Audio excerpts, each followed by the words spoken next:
All right, ladies and gentlemen, you are Locked On Falcons. I'm your host, Aaron Freeman, and today is our final mock draft Monday of the offseason, where I will not only be predicting who I think the Falcons will take in round one, but who all 32 picks in round one will be.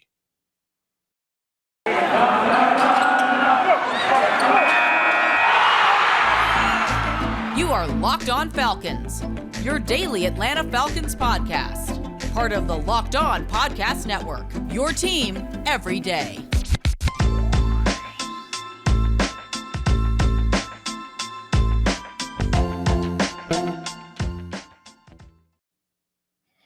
So, guys, you know me. I'm Aaron Freeman, been covering the Falcons for many years, formerly at FalcFans.com, RIP, still going strong on Twitter at FalcFans, and of course, the host of this illustrious Locked On Falcons podcast, your daily Atlanta Falcons podcast, part of the Locked On Sports Atlanta podcast family. And today's episode of Locked On Falcons is brought to you by BetOnline. BetOnline has you covered with more props, odds, and lines than ever before. BetOnline is where the game starts. So today is our final mock draft Monday, as we are only 4 days away from the 2022 NFL draft. And as I did it 2 years ago, didn't do it last year, but 2 years ago on this final mock draft Monday, I'm giving you my semifinal projection for what I think the first round will wind up being. I think in 2020, I gave it was pretty much final, except for I had CJ Henderson instead of AJ Terrell because I was kind of waiting and seeing until we got to like Wednesday before I unveiled my official prediction that AJ Terrell would be that 16th overall selection. Last year we didn't really do it because we knew it was kind of down to 2 picks or whatever the circumstances are. But this year I'm going to try my best to give you what I kind of sitting here today, Sunday afternoon / evening, as I'm recording this, of what I think the final the first 32 picks will be in the first round. But this year is going to be a weird year, and basically if like 5 of these projections are correct, I'll be happy, right? Like a good mock draft typically it's going to get like 8 to 10 right max. So if I can get 5 right, I'll be like, man, I killed it this year, especially with how unpredictable this year's draft is going to be. And obviously I'll give you who I think the Falcons are going to take at 8. And there's also a possibility, I won't spoil it, but there's a possibility that the Falcons may trade up into the end of round 1 to take another player. So we'll see how that goes. So make sure you tune in for the entirety of the episode. But without further ado, and we'll jump into it right now. And for those of you guys that do not make Locked On Falcons your first listen each and every day on YouTube, and instead just listen to the audio version of the podcast, free and available on a variety of podcast platforms like Apple, Odyssey, Google, and Spotify. Today's another good day to finally check out the video version of the podcast. Not only do you get the video version of the podcast the night before, so if you're listening to this on Monday, you could have watched this on Sunday evening on YouTube. But today, I have the Draft Network use their mock draft simulator to exercise some trades in today's thing. And so there will be a visual element of today's episode. So I list the picks. So again, just reason number 412 why you should subscribe to the Locked On Falcons YouTube channel. So without further ado, let's throw that first graphic up there. And I have with the number 1 pick, Trayvon Walker, Georgia edge rusher. Number 2 pick, Aiden Hutchinson, the Michigan edge rusher. And these two, you could just easily flip-flop. I have no idea who's going to be the number 1 pick, which is a weird thing. It's been a while since we've been this late in the process and not convinced that we know who the number 1 pick is going to be. So you could flip these two and it would be just as likely. I think they're going to be the first 2 players off the board. Number 3, there's been growing buzz that, Houston wants a corner, and Ahmad Gardner makes the most sense to me.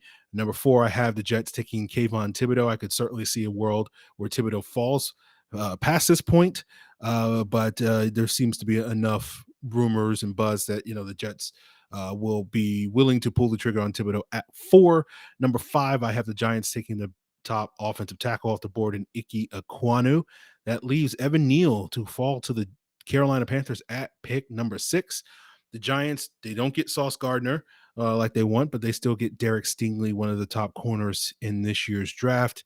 And then we have the Falcons taking Jermaine Johnson, the edge rusher out of Florida, and rounding out the top 9. We have the Seattle Seahawks taking Charles Cross, the offensive tackle from Mississippi State.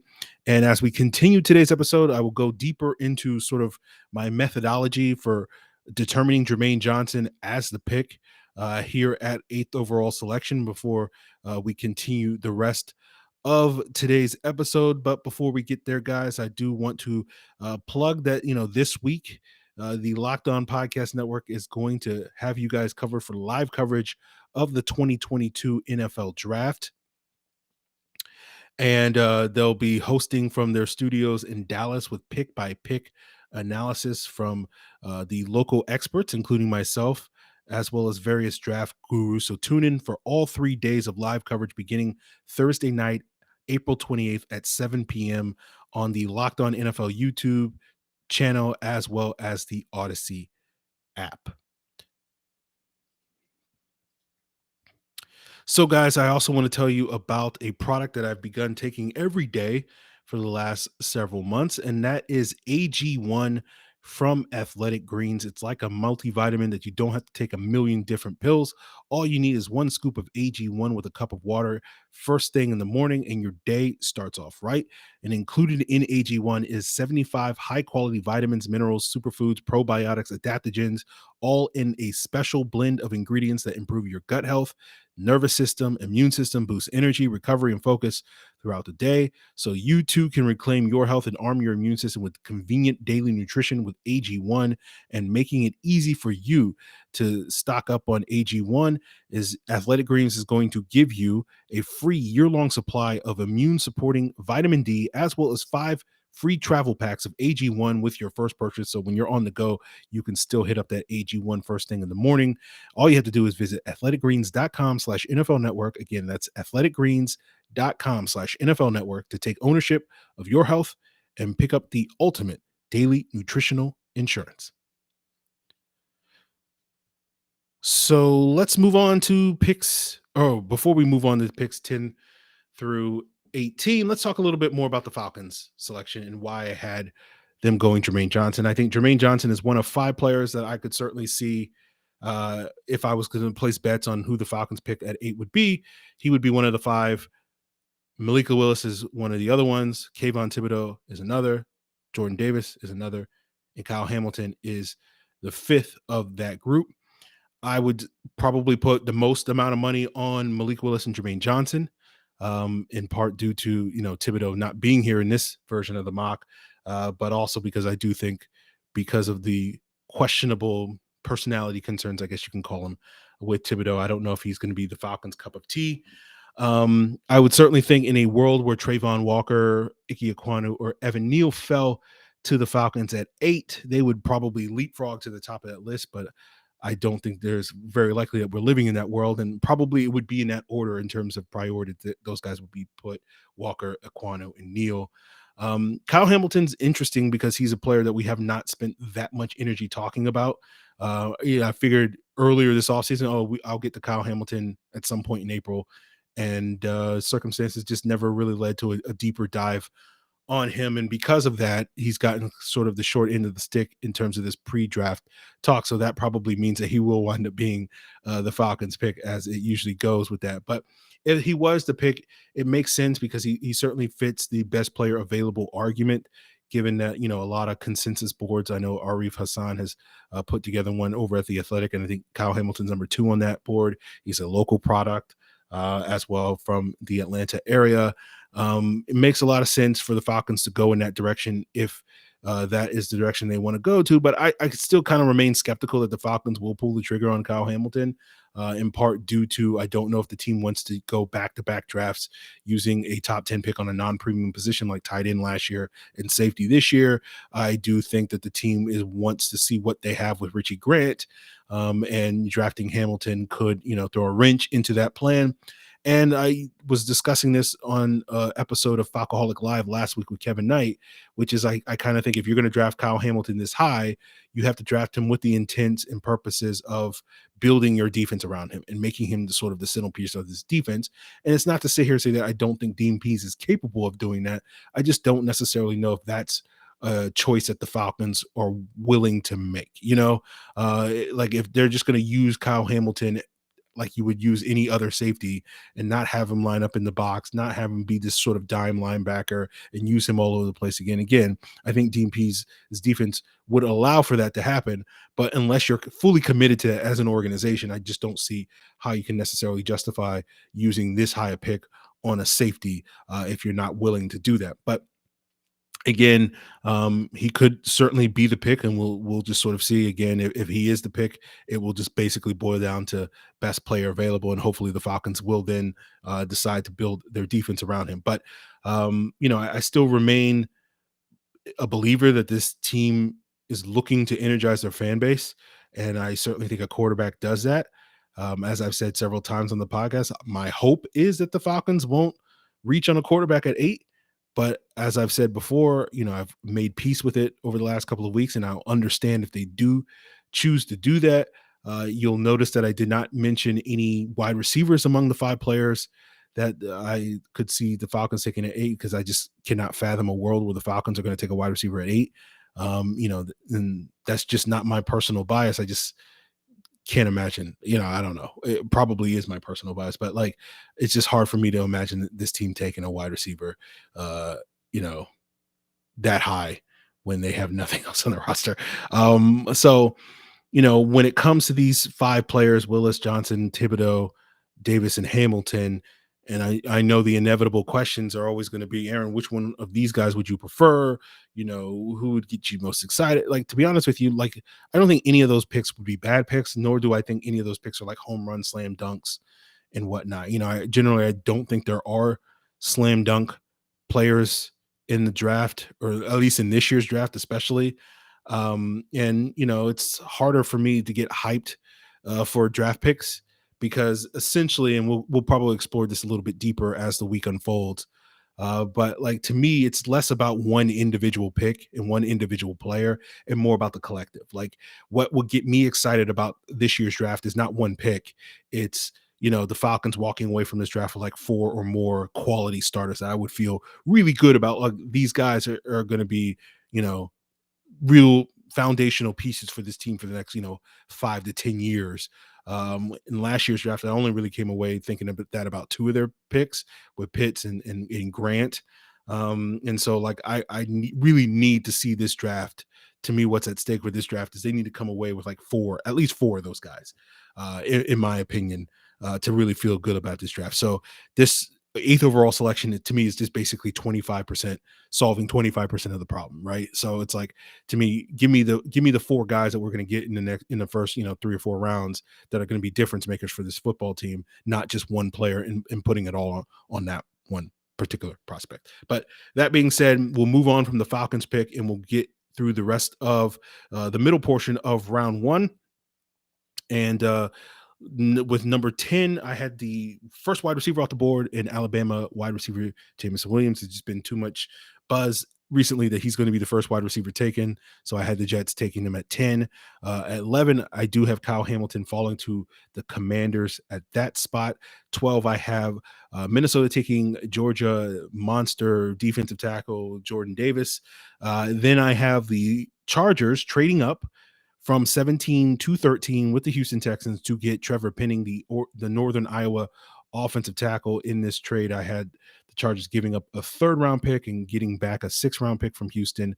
And then after they take Penning, and basically in this scenario, I imagine Baltimore's hoping that Davis or Penning falls to them at 14. Since they did not, they're looking to move back, as they often do. And I have them trading back from 14 and 19 with the New Orleans Saints, who trade up for Liberty quarterback Malik Willis here at the 14 spot. The Saints give up a 3rd round pick to move up 5 spots from their second of 2 first round picks. And, if Willis does fall out of the top 10, which I think is probably likelier than some people on the internet and draft Twitter and whatnot would lead you to believe.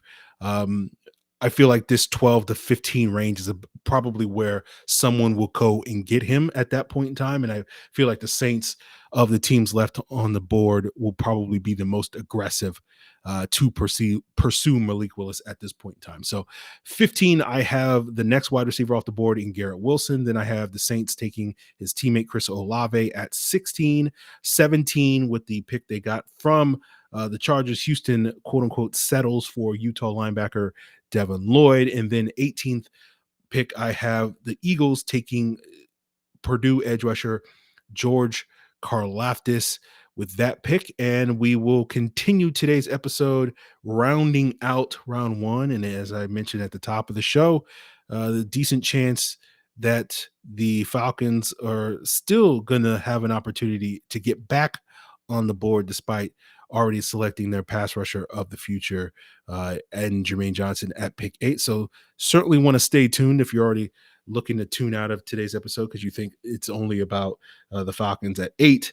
But we'll get into that as we continue today's Locked On Falcons podcast. But before we get there, guys, I do want to plug the Locked On Sports Atlanta podcast family, as I do often on this show, with Locked On Falcons, Locked On Hawks, Locked On Bulldogs, Locked On Braves, all part of that family, giving you all the local coverage that you need about Atlanta and Georgia sports. And you can find 3 shows on the Locked On Sports Atlanta feed: A to Z with Mark Zinno, Hitting Hard with John Chuckery, and ATL Day Ones with Jarvis Davis and Tanitra Batiste.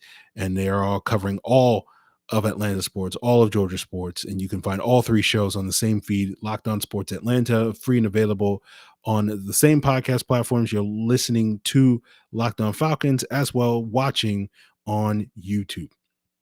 So, guys, I want to tell you about the protein bar that tastes just like a candy bar. And of course, it's even better than a candy bar because not only are Built Bars tasty, they also are good for you. They're low in sugar, low in calories, low in carbs, high in protein, high in fiber.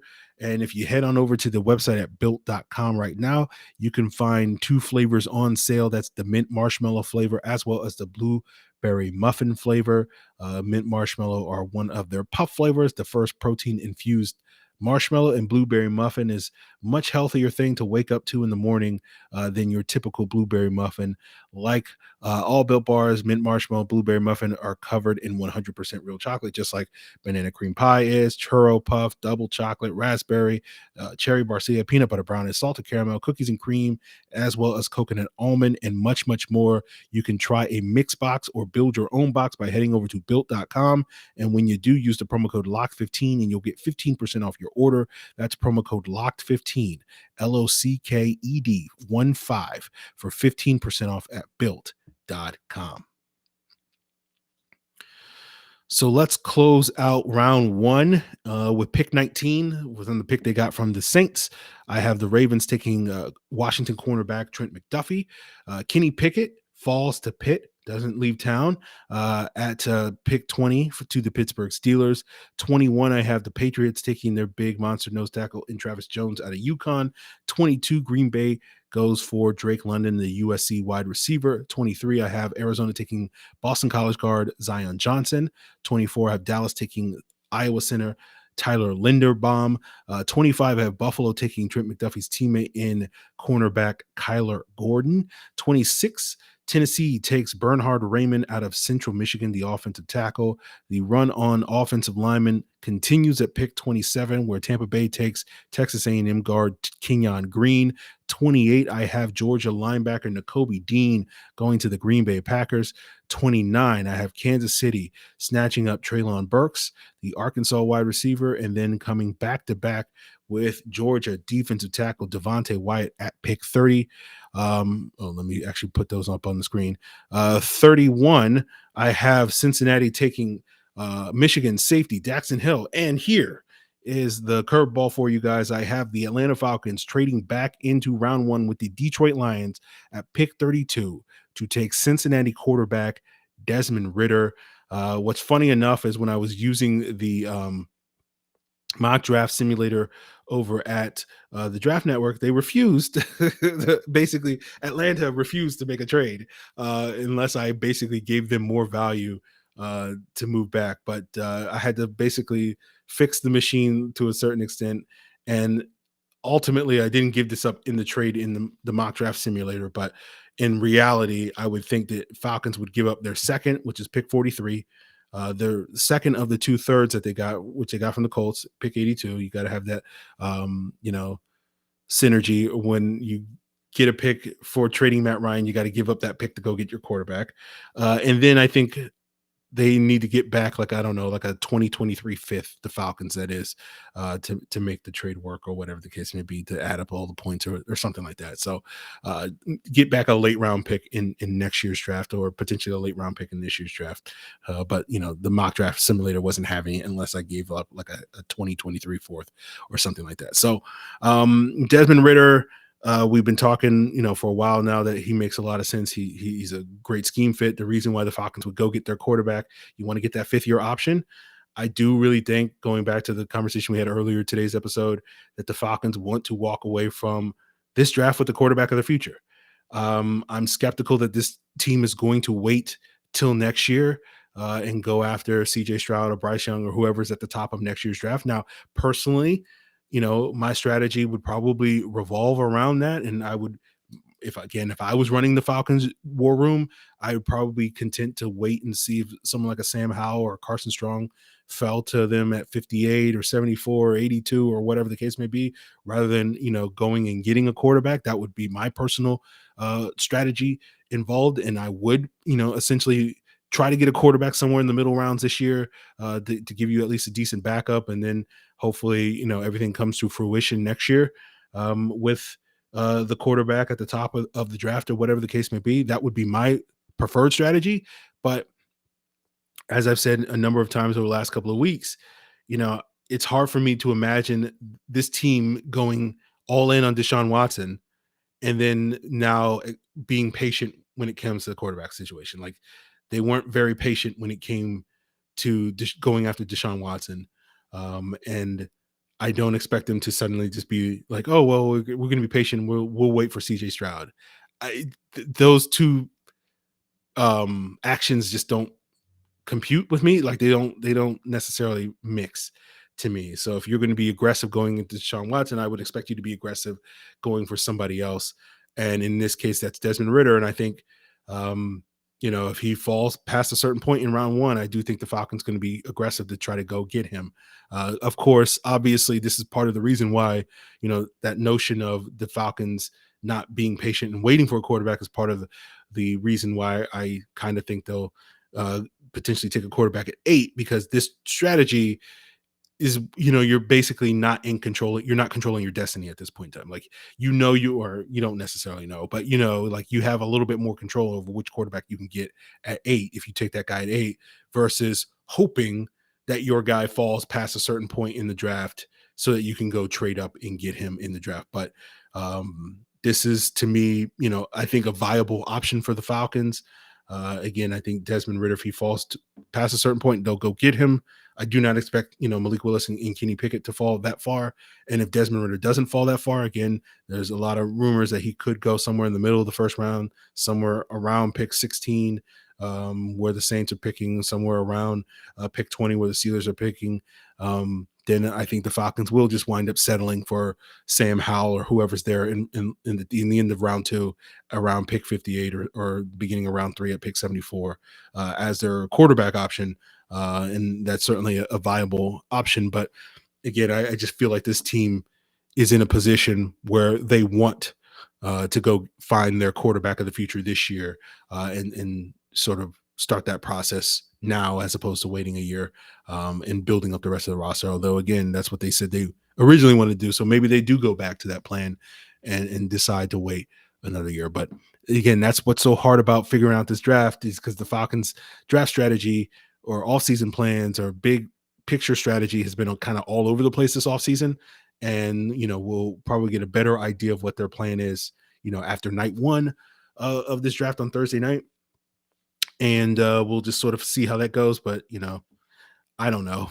This is just all, throwing darts in the dark with this mock draft. So that's going to do it for us here, guys. Tomorrow's episode, we will be joined by Jarvis Davis of ATL Day Ones and Locked On Sports Atlanta.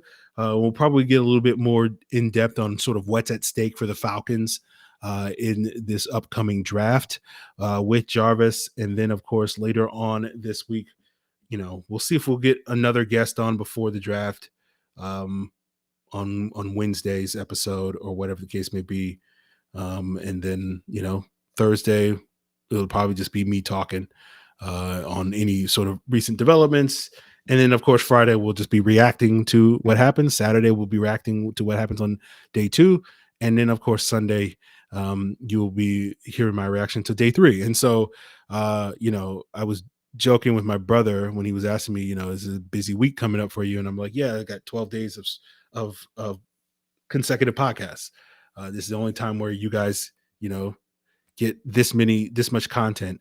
And he was like, oh, it's like the 12 days of Christmas. And I was like, that's corny. But then the more I thought about it, I'm like, it's the 12 days of draft miss. So this is day 1 of the 12 days of draft miss. So enjoy your mock draft, guys. We got 11 more days of premium draft content coming here on Locked On Falcons. I appreciate you for joining me. If you disagree on any of the things I had in my mock draft, you think I'm crazy, you think I'm a genius, of course, you can always provide your feedback by hitting me up on Twitter at Locked On Falcons, Facebook at Locked On Falcons. You can send an email to lockedonfalcons@mail.com. And of course, you can leave a comment here on the Locked On Falcons YouTube channel. And before we duck out of here, also want to plug the Locked On NFL Draft Podcast. They also have a mock draft Monday today, as most of you are listening to this. So go check out Locked On NFL Draft, see what Ryan Tracy and Eric Crocker are doing on their final mock draft Monday of the offseason, and get their insights into all the things that will be happening on the draft and see where they differ from my projections and whatnot. So check out Locked On NFL Draft, free and available on all the same podcast platforms. You can find Locked On Falcons, Apple, Odyssey, Google, and Spotify, as well as on YouTube. Guys, appreciate it. Till then.